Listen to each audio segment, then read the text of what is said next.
So, ito, yan. Pag ganito na, so, ilalagay na natin yung ating egg dyan.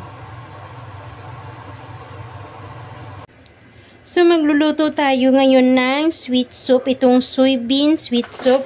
So, kailangan natin ng rock sugar. And ito yung para siya nuts na fresh ha. And 4 eggs, depende kung ilan kayong kakain. And ito po yung para siyang soybean skin. Manipis siya, di pwede mo siyang durugin. So, itong yung itlog ay ibuboil natin siya.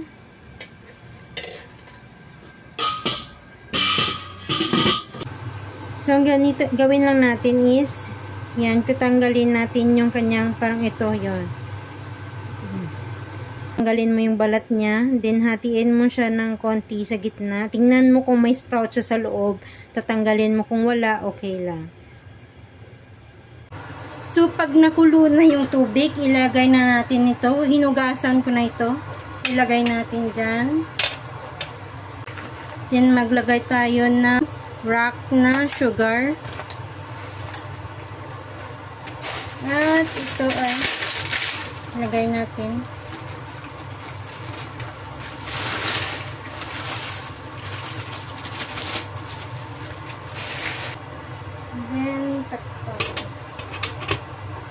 Then, pakuluan natin yan hanggang sa madurog na sila. Ayan. Luto na. Tanggalin na natin.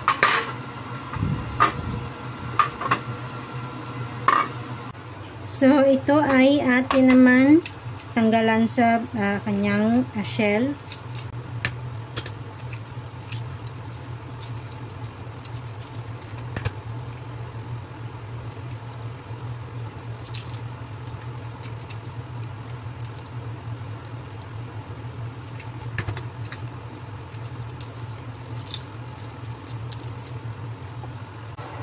So, ito, yan.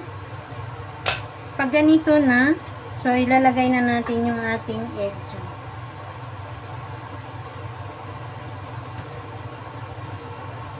So, ganyan na, oh.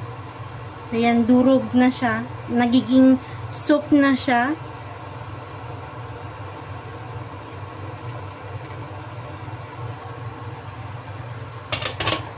Takpan natin ulit. So, yan, ganyan na siya.